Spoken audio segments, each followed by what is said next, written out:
अस्सलाम वालेकुम नाजरीन। उम्मीद है कि आप खैरियत से होंगे। इस झूठी जाली जमहूरियत की वजह से जिस निज़ाम ने जन्म लिया है, जिस आदमखोर निज़ाम ने जन्म लिया है, उसका नोहा पढ़ने का आज मेरा दिल कर रहा है। दो बातें डिस्कस होंगी, एक तो हमारे वजीर दिफा की और दूसरा पीपल्स पार्टी की जो 20 साल से हुकूमत चल रही है सिंध में, उसका भी जरा पोस्टमार्टम करना है। सबसे पहली बात, वजीर दिफा है हमारे ख्वाजा आसिफ, उन्हें दिफा के अलावा हर काम है। वो उनके बयानात से लगता है कि वो मिनिस्टर ऑफ डिफेंस नहीं है, वो ऑफेंस मिनिस्टर हैं, यानी डिफेंस मिनिस्टर नहीं, ऑफेंस मिनिस्टर हैं। हर यानी दिफा के अलावा उन्होंने हर काम में टांग अड़ानी है और बयानबाजी उन्होंने करनी है। उनको बोलने का बहुत शौक है। एक अगर वो खामोश रहे तो फिर वो सियालकोट में नहर में छलांग लगाते हुए भी उनकी आप फुटेज देख सकते हैं। उन्होंने ट्वीट की कि लेस्को के चेयरमैन को फोन किया ख्वाजा साहब ने। उन्होंने कहा कि भाई हमारे गांव में जो लोग हैं उनका ट्रांसफार्मर खराब हो गया, उसे ठीक करें। अच्छा जी, वो ट्रांसफार्मर ठीक हुआ, सब ने पैसे पूल करके 80,000 जमा कराए और फिर वो बात खत्म हो गई। लेकिन बात यहां खत्म नहीं हुई, बात यहां से शुरू हुई। उस ट्वीट में ख्वाजा आसिफ साहब ने कहा कि रसीद नहीं दी और वो खा पी गए। अब देखें, वजीर दिफा हैं वो और वो चेयरमैन लेस्को को कह रहे हैं, उसके बावजूद अमले ने करप्शन की, 80,000 रुपए रिश्वत ली ठीक कराई के, हालांकि ये उनका काम है। जब इन्होंने ट्वीट की तो उसके बाद कोहराम मच गया कि वजीर दिफा के कहने के बावजूद और इतनी इन्वॉल्वमेंट चेयरमैन लेस्को और 80,000 रुपए देने पड़े रिश्वत के। वहां आम आदमी का क्या होगा? आम आदमी का तो, हालांकि किराया सबसे बड़ी बात है कि आप जब बिजली का मीटर लगवाते हैं तो उसके पूरे पैसे अदा करते हैं, फिर हर महीने उसका किराया भी अदा करते हैं। मजे की बात यह है। और जब भी अगर 1-2 महीने आपने बिजली का बिल ना दिया बावजूद, तो आपका मीटर उतार कर ले जाते हैं। बिजली कट करना उनका फर्ज है, लेकिन मीटर को वो हाथ नहीं लगा सकते। लेकिन यहाँ सब चलता है। अच्छा, अब सिफारिश की वजीर दिफा ने, मैं बार बार इस बात को दोहरा रहा हूं कि वजीर दिफा ने सिफारिश की, लेकिन उन्हें इस बात का पता नहीं था कि नोट सबसे बड़ी सिफारिश है। मैं यहां एक छोटा सा वाकया आपको सुनाता हूं। हमारे एक दोस्त ने किसी को सिफारिश की कि मेरा बंदा आ रहा है यार, उसे नौकरी पर रख लेना, सरकारी मुलाजमत की कोई दूसरे तीसरे स्केल की। तो उन्होंने कहा हाँ जी मैं रख लूंगा।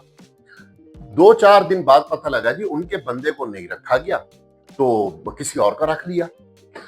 उन्होंने अपने दोस्त को कहा यार मैंने तुम्हें सिफारिश की थी और तुमने मेरे बंदे को रखा ही नहीं, मेरी सिफारिश कबूल ही नहीं की।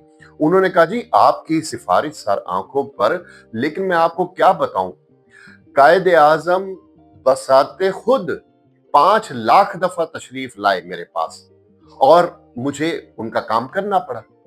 सादा और आसान लफ्जों में आपको ये बताने की मैं कोशिश कर रहा हूं कि उसने 5 लाख रुपए रिश्वत लेकर नौकरी दे दी। तो उसने कहा जी कायदे आजम साहब 5 लाख दफा मेरे पास चल कर आए। इस माशरे में कहा जाता है बाप बड़ा ना भैया, सबसे बड़ा रुपया।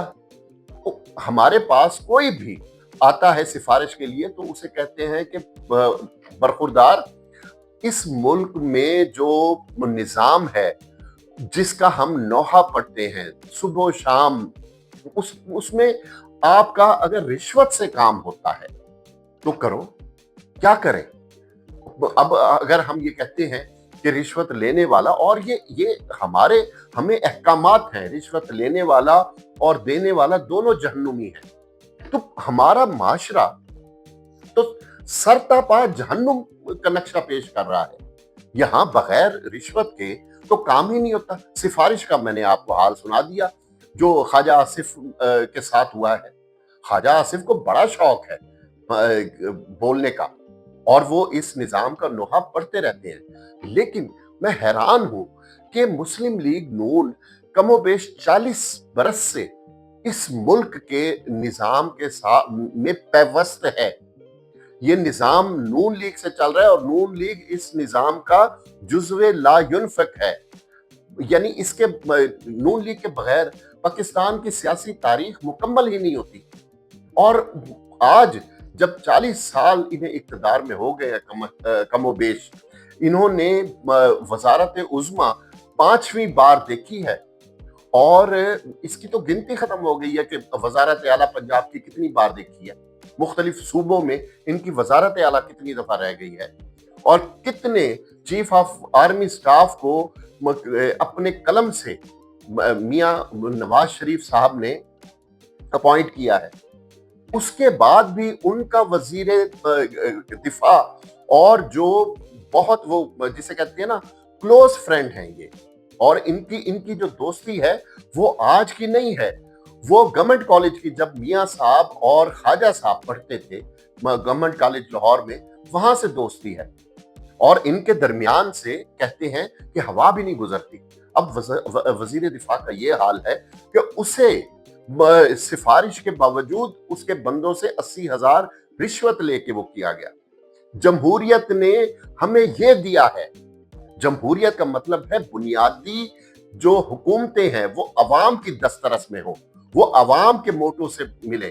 اور جمہوریت بلدیاتی الیکشن اور اس کے نتیجے میں قائم ہونے والی حکومتوں کا نام ہے، بلدیاتی نظام کا نام ہے. یہاں بلدیہ بھی نہیں ہے، اس کا نظام بھی کوئی نہیں ہے. اس جمہوریت میں جمہور نام کی کوئی چیز نہیں، ورنہ عوام کو پیسے دے کر یہ کام کروانا پڑتا. اور اتنی بڑی سفارش وزیر دفاع، نام چاہے وہ نام کا ہی کیوں نہ ہو، یہاں تو سیکٹری دفاع مان نہیں ہے، اس کے وہ ساری یعنی اسی کے قلم سے تمام وزارت چلتی ہے، یہ بھی کہا جاتا ہے.